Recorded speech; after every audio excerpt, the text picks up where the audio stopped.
Vous écoutez La conspiration du silence, épisode 1, Disparition dans l'Yonne, deuxième partie.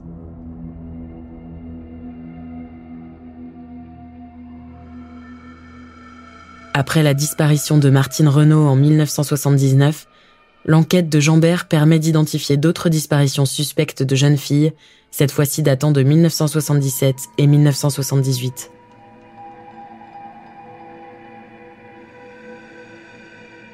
Les sœurs Lemoine disparaissent presque toutes les deux à la même époque.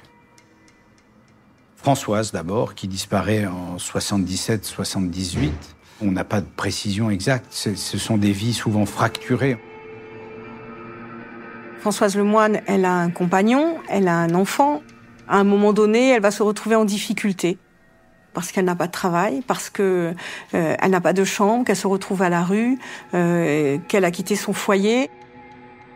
Ce qu'on sait, c'est qu'elle va être logée dans un hôtel. Un hôtel peut-être pas très recommandable à l'époque, qui se trouvait à côté des Rapides de Bourgogne. Elle va disparaître de cette chambre du jour au lendemain, en laissant sa valise, en laissant ses affaires, en partant de façon précipitée.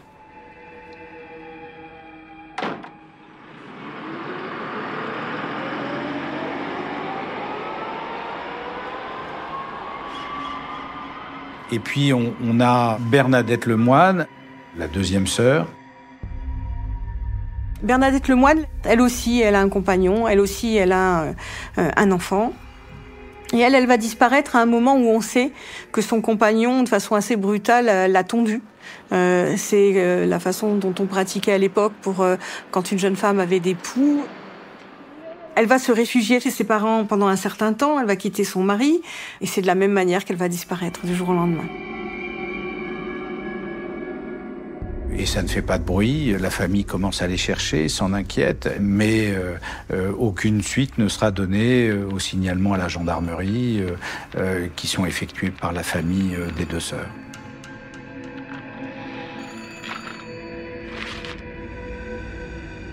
Puis, Jeanbert découvre la disparition de Jacqueline Weiss, 18 ans, en 1977.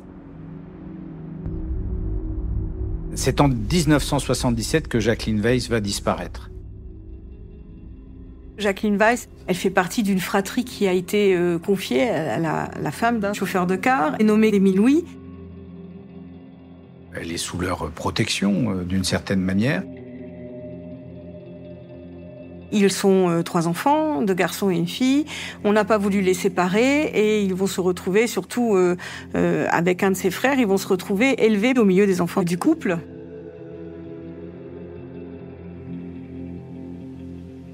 À l'époque, Émile Louis est le gardien du château de Villefargeau. Il a la maison du gardien qui est immense. Un jour, Émile Louis dit qu'il lui a trouvé un emploi dans un restaurant. Il l'accompagne à la gare, dit-il, à 10h. Et puis on ne la reverra plus jamais. 15 jours plus tard, Chantal Gras disparaît. Elle avait indiqué à son frère qu'elle ne supportait plus la nourrice, qu'elle ne supportait plus d'aller à l'école, qu'elle ne supportait plus tout cela, et qu'elle allait partir avec son petit copain. En juillet, c'est Madeleine de Juste qui va disparaître. Madeleine de Juste, elle travaillait pour le CAT d'Auxerre. Elle perçoit son petit pécule ce jour-là. Elle quitte le CAT en courant. Elle va à la gare de Migraine avec ses camarades pour être prise en charge par le chauffeur de bus. Elle semble partir, abandonner son sac à côté de la gare routière. Et puis on voit Madeleine de Juste partir avec un papier. Enfin, c'est ce que décriront les jeunes.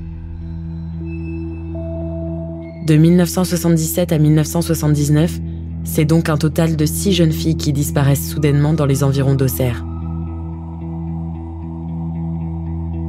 Toutes ces jeunes filles qui disparaissent sont confiées d'abord au service de la DAS, c'est-à-dire qu'en fait, elles sont sous la protection de l'État.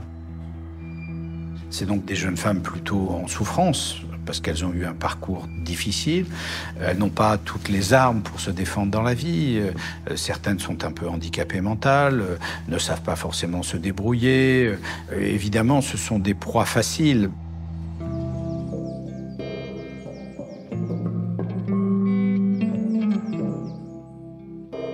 Je m'appelle Monique Gressin. J'avais 19 ans à la fin des années 70, l'âge des jeunes filles qui ont disparu à l'époque. Et comme elle, je suis une fille de la DAS.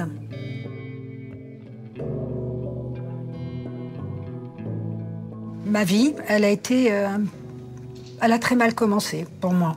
Très mal commencé parce que je suis une enfant de la DAS, étant placée à l'âge de 3 mois chez une nourrice à Sens.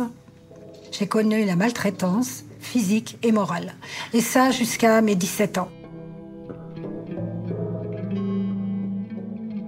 J'étais chez la femme d'un policier qui me battait, qui me faisait dormir dans un petit lit où je ne pouvais pas allonger mes jambes. J'ai dormi avec un chien, un berger allemand, la nuit dans un garage. Et j'allais me coucher vers les minuit quand son mari rentrait de son travail.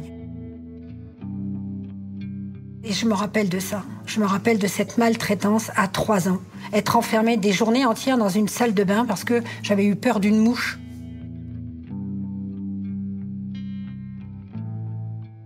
On était punis de manger. Parce qu'on n'avait pas besoin de manger. Nous étions des bêtes. Je ne sais même pas si... Oui, des bêtes. Des bêtes qui étaient là, qui faisaient ramener de l'argent à la nourrice parce qu'ils gagnaient de l'argent, hein, ces gens-là, sur notre dos. Et ça, personne n'était au courant de tout ça. La DAS, on la voyait pas.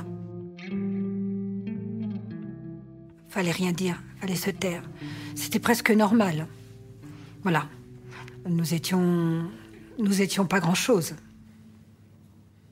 À l'époque, nous étions rien.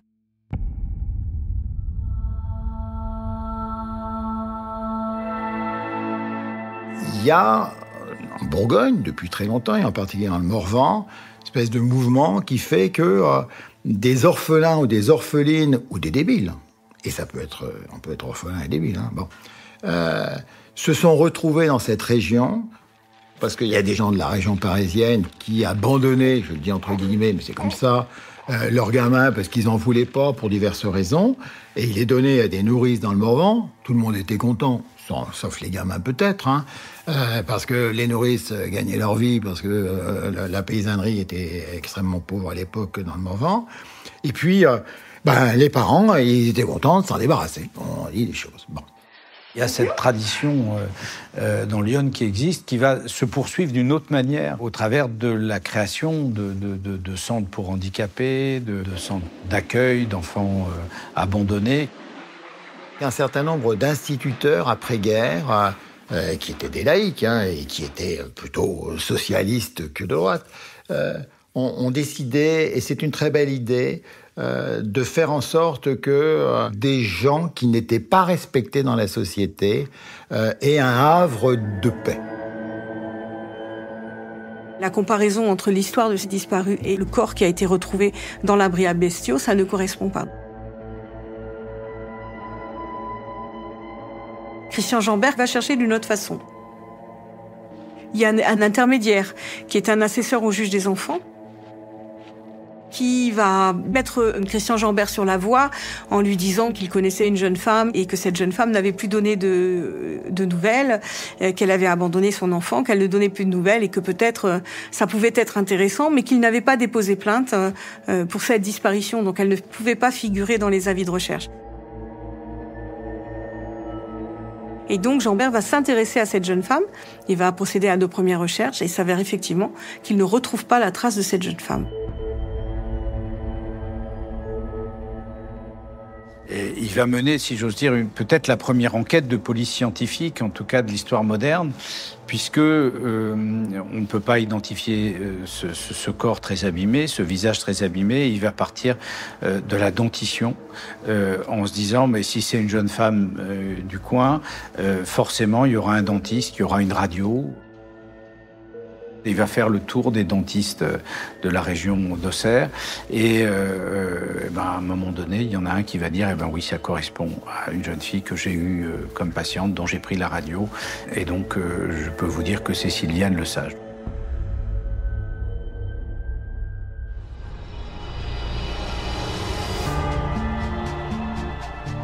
Vous venez d'écouter La conspiration du silence.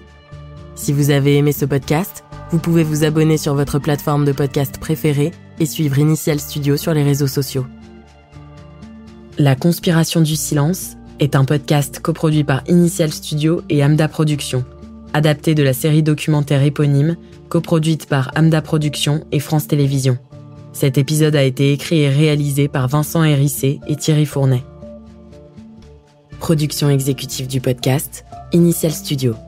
Production éditoriale, Sarah Koskiewicz et Astrid Verdun, assistées de Cypriane Ligère.